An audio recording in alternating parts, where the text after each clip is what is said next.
सहायता की थी, इसलिए वो आज उन्नति की चोटी पर है।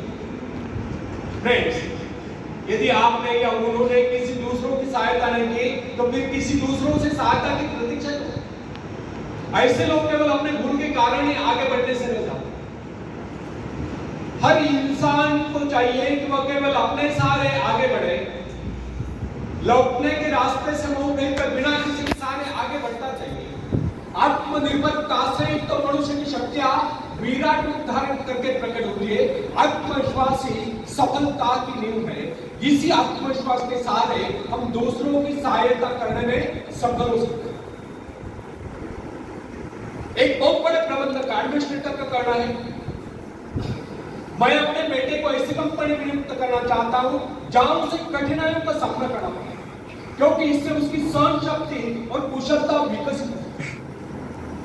यदि मैं उसे अपनी कंपनी में रखूंगा तो वो मेरे भरोसे बैठा रहेगा, हर निर्णय के लिए वो मेरा मुंह ताकता रहेगा, उसमें ठहरे हुए पानी की तरह सलाह होता होगी।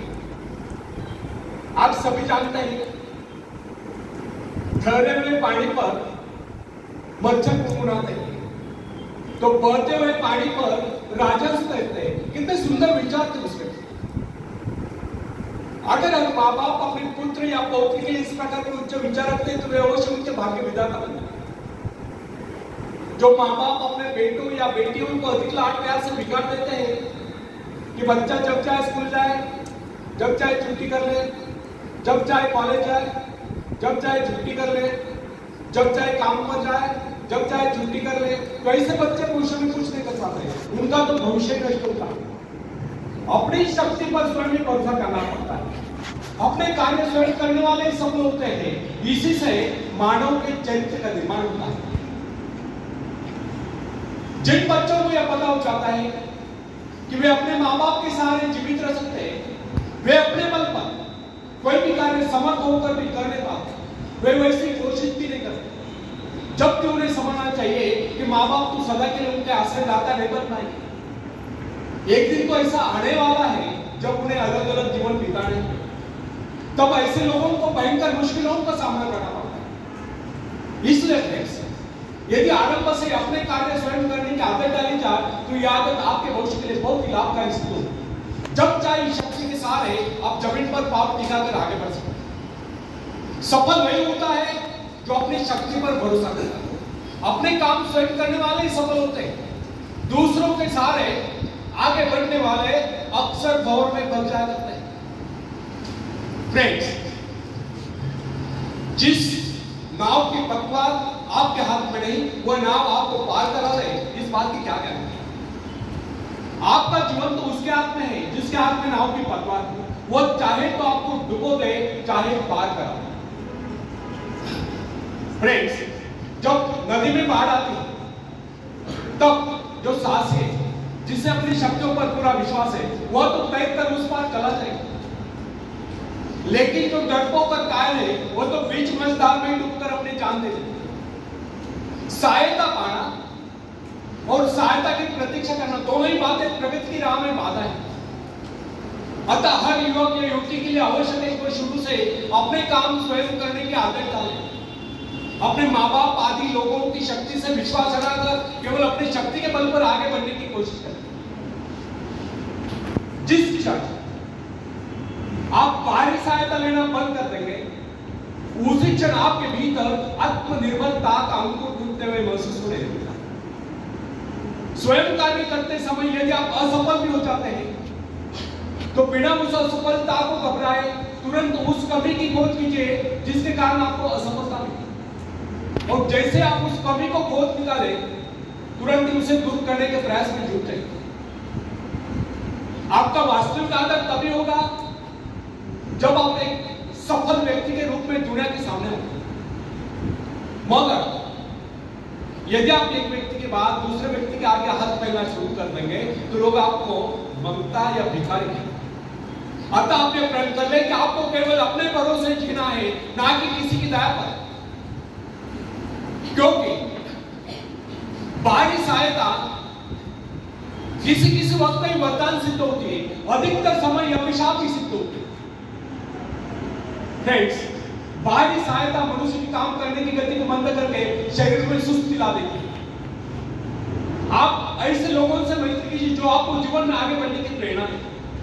कुछ लोग एक बाजू या एक पाव वाले होते हैं, फिर भी वे अपनी लगन से, अपनी मेहनत से अपनी जीविका चलाते हैं, फिर तो आपको हट्टे कट्टे फिर आगे बढ़ने की कोशिश आप क्यों कर सकते?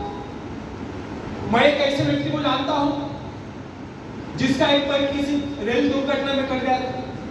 उसने कभी किसी भिक्षा नहीं मांगी, किसी दान लेना गवारा नहीं किया, यहाँ तक कि अपने माल भाई का उसने कभी सहारा नहीं लिया। उसने एक छोटा सा धंधा फुटपाथ पर आरंभ किया। शुरू में वो न्यूज़पेपर बेचता था, 2 पैसे बचाकर उसने वजन तोलने की मशीन ली, उस पर अपना पेट पाने लगा। आज वही व्यक्ति उसी फुटपाथ के किनारे एक बहुमंजिला बिल्डिंग में न्यूज़पेपर स्टॉल लगाकर बैठा है, साथ में जेरॉक्स सेंटर भी खोल रखा है। सुना है आजकल वो मोबाइल शॉपिंग भी चला था, वो स्वाभिमानी किससे मदद लेना अपना अपमान समझता। आज वही उन लोगों को जिनके हाथ पैर सलामत है, ऐसे परिवार जन्म को खिलाता पिलाता है, उनके हर प्रकार की सहायता मदद करता है, तो इसमें किसी को हैरत नहीं। आज वह दूसरों की सहायता करने योग्य हो चुका। वो उन लोगों के लिए प्रेरणा स्रोत है जो सर्वांग संपन्न होकर भी दूसरों से सहायता पाने की आशा रखते हैं। फ्रेंड्स, मैं केवल उस विकलांग की बात नहीं करता जिसे मैं जानता हूं।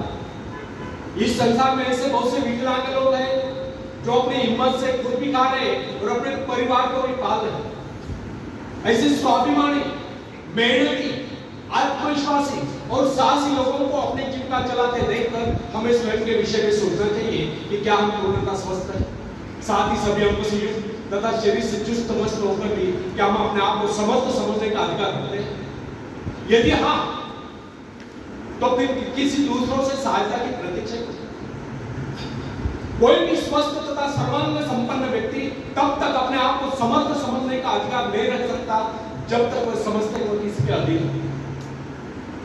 वास्तविक स्वतंत्रता एक ऐसा उपाय है जिससे मनुष्य की शक्ति दोगुनी हो जाती है। इस प्रकार की भावना हमें किसी प्रकार से प्राप्त नहीं होती। जब कोई युवक या युवती अपनी हिम्मत के सहारे किसी व्यापार में उतरता है, उसके मन में एक श्रेष्ठ भावना हो शुरू करती है। यही भावना उसे प्रसन्नता प्रदान करती है।